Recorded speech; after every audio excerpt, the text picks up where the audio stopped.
రైతులు ఎండనక వాననక హైదరాబాద్ లో కొందరు ఫ్యామిలీ వదులుకొని వికారాబాద్ లో కొందరు ఎంఆర్ఓ ఆఫీసర్ చుట్టూ ఎంపీడీ ఆఫీసర్ చుట్టూ కలెక్టర్ ఆఫీసర్ చుట్టూ హెచ్ఎండి ఆఫీసర్ తిరుగుతున్న నెల రోజుల నుంచి కూడా ఈ ప్రభుత్వం చలనం లేదు. రైతుల అపోహల మధ్యలో అదే భూమి ఎంత పోతుంది, నిజంగా రైతుల భూములు పోతున్నాయా పోతలేవా అని ఒక క్లారిఫికేషన్ ఇవ్వడానికి ఈ ప్రభుత్వం ఇస్తలేదు. ఈ రోజు ఈ రాష్ట్రంలో విద్యార్థులు లేరు, విద్యార్థులు రైతులు ఎంప్లాయీ ఏ ఒక్క డిపార్ట్మెంట్ కూడా హ్యాపీగా లేదు. ఎవరు చూసినా కూడా ఆశా వర్కర్లు ధర్నా చేస్తున్నారు, అంగన్వాడీలు ధర్నా చేస్తున్నారు, ఫీజు రిమెంబర్మెంట్ కోసం విద్యార్థులు ధర్నా చేస్తున్నారు, రైతులు ధర్నా చేస్తున్నారు. ఇన్ని సమస్యలు ఈ రాష్ట్రంలో ఉన్నా కూడా ఏ ప్రభుత్వము ఎక్కడ కూడా స్పందించడం లేదు. ఇదే ఈ కాన్స్టిట్యున్సీ ఇక్కడున్న స్పీకరు ఇక్కడ లోకల్ ఎమ్మెల్యే ఆయన కూడా ఇంకా నెల రోజుల నుంచి ధర్నా చేస్తున్నా కూడా సొంత నియోజకవర్గంలో నెల రోజుల నుంచి రైతులు నిరాహార దీక్ష చేస్తున్నా కూడా ఎలాంటి స్పందిస్తలేడు. రైతుల మధ్య చాలా అపోహలు ఉన్నాయి. భూమి నిజంగానే పోతుందా, ఎంత పోతుంది, రోడ్డు ఎంత వెడల్పు తీసుకుంటారు, ఏ ఏరియాలకి పోతుంది, ఇది ఒక క్లారిఫికేషన్ ఇవ్వాల్సిన బాధ్యత ప్రభుత్వం మీద లేదా? నెల రోజుల నుంచి ప్రభుత్వం ఎందుకు ఇట్లా నీరు గారుస్తుంది ఈ కార్య ఉద్యమాన్ని? నిజంగా పోతుందా పోతలేదు ఒక క్లారిఫికేషన్ ఇవ్వాల్సిన అవసరము ఈ ప్రభుత్వం మీద ఉన్నది. ఇప్పటికైనా ఈ ప్రభుత్వం మొద్దు నీళ్ళ నుంచి బయటకు వచ్చి నిజంగా రైతుల భూమి ఎంత అవుతుంది వాస్తవాలకు రైతులకు వివరించి, నా రైతులకు ఒకవేళ భూమి ట్రిపుల్ కింద భూములు పోతే రైతులకు నష్టపరిహారం ఎంత ఇస్తామనే చెప్పాల్సిన బాధ్యత కూడా ఈ గవర్నమెంట్ మీద ఉన్నది. ఎందుకంటే రైతులకు 10 గుంటలు ఎకరం భూమి ఉంటుంది. రైతులకు వాళ్ళు జీవించాలన్నా వ్యవసాయమే మీద ఆధారపడి ఉన్నారు. ఆ ఉన్న ఎకరం కూడా ట్రిపుల్ కింద పోతుండే మేము ఎట్లా బ్రతకాలన్న అపోహలు ఉన్నది. ఇప్పటికైనా ఈ ప్రభుత్వం కళ్ళు తెరిచి రైతులు ఆత్మహత్యలు చేసుకోకముందే భూమి పోతున్నదని ఇప్పటికే ఎంతో మంది హాస్పిటల్లో ఉన్నారు, హార్ట్ స్ట్రోక్లు వచ్చినాయి, అన్నాలు బంద్ చేసి తిండి బంద్ చేసి రైతులు ఆఫీసర్స్ కూడా తిరుగుతున్నారు.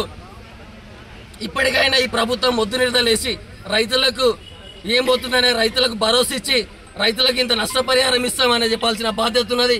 లేకుంటే రేపటి ఒక 2-3 రోజులు టైం ఇస్తున్నామన్నా 15 రోజులు మాకు గడువు ఇచ్చారు, మేము వాళ్ళకి ఒక 3 రోజులు గడువు ఇస్తున్నాం. 3 రోజుల నుంచి ఈ ప్రభుత్వం నుంచి ఎలాంటి రైతులకు ఒక హామీ రాకుంటే ఇక ఆఫీసులు ముట్టడిస్తామని చెప్తున్నామన్నా. వికారాబాద్ జిల్లా నుంచి విచ్చేసినటువంటి రైతులు వాళ్ళ సొంత భూములు పంట పండించుకొని ఈ ప్రపంచానికి అన్నం తినబెడదామనే రైతుకు ఈరోజు మట్టి కొట్టి పరిస్థితి వచ్చిందంటే రాష్ట్రంలో ప్రభుత్వం తీసుకున్నటువంటి రేవంత్ రెడ్డి గారు నీ అనాలోచితమైనటువంటి నిర్ణయాలతో రైతులు అన్నమో రామచంద్ర అని ఇక్కడ వికారాబాద్ జిల్లా నుంచి అదేవిధంగా వికార మండలం పులుసుమామిడి, పీరంపల్లి, నవపేట్ మండలంలో ఉన్నటువంటి చించల్పేట చాలా గ్రామాలు, చీటిగిద్ద అదేవిధంగా వరుసగా వట్టిమినపల్లి ఆ రకంగా వలయంగా వెళ్తూ అటు మోహన్పేట మండలం తాకుతున్నటువంటి ఈ RRR అంతకుముందు ఏ రకంగా డిజైన్ చేసినావు? అంతకుముందు ఉన్నటువంటి డిజైన్లో నువ్వు బ్లాక్ మెయిల్ చేసి అక్కడ ఏవైతే వెంచర్లు ఉన్నాయో విల్లాలకు ఇచ్చినావో ప్లాట్లు ఇచ్చినావో అవన్నిటిని బ్లాక్ మెయిల్ చేసి ఆ డిజైన్ మార్చి కొడుకులారా ఇస్తారా సస్తారా అనే డిజైన్ ఇచ్చి అమాయకమైనటువంటి రైతుల పొలాల మీదకి వెళ్ళి తీసుకపోతే ఈ రైతులకు ఎవరు దిక్కులేడు అనుకుంటున్నావా? అఖిల పక్షంగా అది బీజేపీ తరఫున అదేవిధంగా బీఆర్ఎస్ తరఫున ఈరోజు మేము రైతులకు అండగా నిలబడ్డాం. వికారాబాద్ జిల్లా నుంచి ఎన్నికల శంకరావం ముగిస్తాము. ఏ విధంగా అయితే నువ్వు ప్రారంభం చేసినావో నీ ఓటమి కూడా వికారాబాద్ జిల్లా నుంచే ప్రారంభం అవుతుంది. అదేవిధంగా వీళ్ళకి ఏ విధంగా అయితే మార్కెట్ ధరకు ఇప్పుడున్నటువంటి మార్కెట్ ధరకు వీళ్ళకి ఇవ్వాలి. భూసేకరణ చట్టం నువ్వు కోడంగల్ లగచల్లలో నువ్వు ఎట్లా అమలు చేసినావో మా వికారాబాద్ జిల్లాలో ఉన్నటువంటి వికారాబాద్ జిల్లా నవపేట వికారాబాద్ మండలంలో ఉన్నటువంటి వాళ్ళకు కూడా అదే రకంగా వీళ్ళకి కూడా ఇవ్వాలి.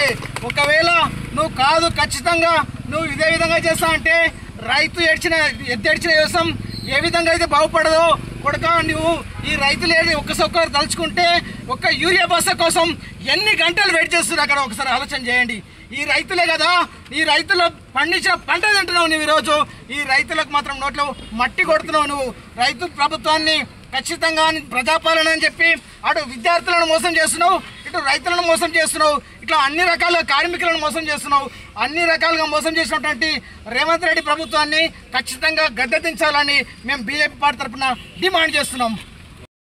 నవాపేట్ మండలికి సంబంధించినటువంటి RRR బాధితులు రైతులు ఎవరైతే ఉన్నారో వాళ్ళు ఈరోజు ఈ ధర్నా కార్యక్రమానికి ఆర్డీఓ ఆఫీస్కి రావడం జరిగింది. మేమందరం కూడా మేము బీఆర్ఎస్ పార్టీగా శుభప్రద్ పటేల్ నా పేరు, మీ పక్షాన పోరాటం చేయడానికి ఎందుకంటే మీరు శాంతియుతంగా, ఎందుకంటే ముందే ఫస్ట్ రోజే మీరు చేసినటువంటి పోరాటంలో మేము పంచుకుంటే కావాల్సుకొని ఈరోజు బీఆర్ఎస్ పార్టీ లేకపోతే బీజేపీ పార్టీ ఈ RRRకి వ్యతిరేకంగా పోరాటం చేస్తుందని ఆరోపణలు చేసేటటువంటి పరిస్థితి ఈ తెలంగాణలో ఉంది. ఎందుకంటే రైతులు ఎరువుల కోసం కొట్లాడినా కానీ రైతులు కొట్లాడతలేరు. బీఆర్ఎస్ పార్టీ ఇంకా ప్రతిపక్షాలు అంతా కూడా రైతులను రెచ్చగొడుతున్నాయి. సినిమా టికెట్లలో మొదటి వరుస ఉన్నోనికి చివరి ఉన్నోనికి టికెట్ ఒకటేసారి వస్తా అన్నటువంటి మాటలు మన రేవంత్ రెడ్డి దరిద్రమైనటువంటి పాలనలో మనం చూస్తున్నాం. ఈరోజు ముఖ్యంగా RRRకి వ్యతిరేకం ఎవరు కారు, నువ్వు అభివృద్ధికి వ్యతిరేకం కాదు మేము. కానీ ఫస్ట్ అలైన్మెంట్ ఏది? ఫస్ట్ అలైన్మెంట్ ఎక్కడి నుండి పోతుండే? ఆ అలైన్మెంట్ మీ మార్పుకు కారణం ఎవరు? మీరు ఈరోజు రైతులందరూ కూడా ఆరోపిస్తున్నారు. ఒక ఎంపీకి సంబంధించినటువంటి మాజీ ఎంపీకి సంబంధించినటువంటి 200 ఎకరాల భూమిలో నుంచి RRR పోయేది ఉండే. అదేవిధంగా బడా నేతలకు, ఎవరైతే బడా నేతలు ఫామ్ హౌజులు వెంచర్లు ఉన్నటువంటి దాంట్లో నుండి పోయేటటువంటి అలైన్మెంట్ని అమాయకమైనటువంటి రైతులు ఎకరా అర్ధెకరా 10 గుంటలు ఉన్నటువంటి రైతుల భూముల నుండి మేము ఈరోజు RRR వేస్తాం.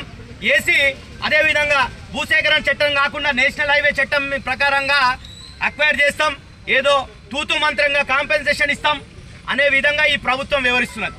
ఎందుకంటే నేషనల్ హైవేకి సంబంధించినటువంటి కేసులో నేను వాదించిన మన్నెగూడ నుండి రావులపల్లి వరకు నేషనల్ హైవే అయింది.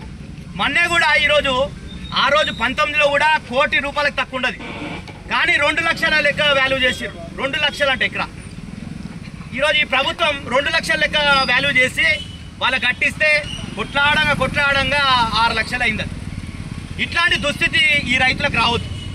ఏదైతే నిజంగా నువ్వు అక్కడ కోట్ల రూపాయలు 2 కోట్లు 3 కోట్లు 4 కోట్లు ఉన్నటువంటి ఆలూరు నుంచి ఇక్కడ నుంచి పోవాలనో ఆ భూములకైతే నువ్వు ఏ రేట్లు కట్టియకుండా వాళ్ళ కాపాడే ప్రయత్నం ఏదైతే చేస్తున్నావు, ఇది పెద్ద ఎత్తున కుంభకోణం. ఇది ప్రభుత్వ కుంభకోణం.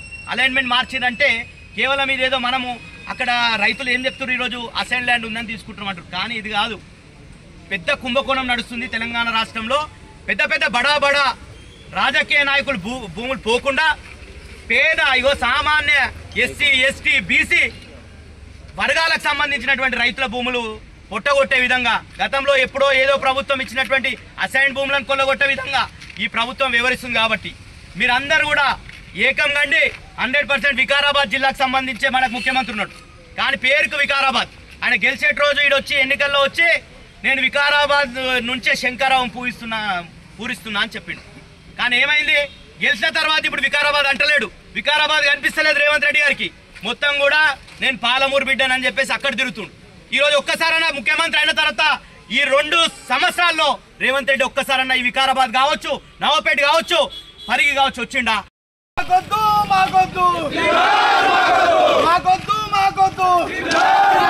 ఇదేమి రాజ్యం ఇదేమి రాజ్యం ఇదేమి రాజ్యం ఇదేమి రాజ్యం ఇదేమి రాజ్యం ఇదేమి రాజ్యం ఇదేమి రాజ్యం ఇదేమి రాజ్యం లారు మాకొద్దు, వద్దురా నాయన వద్దురా నాయన, మా భూములు మాకే ముద్దు, మా భూములు మాకే ముద్దు, మా భూములు మాకే ముద్దు. ప్రచారమే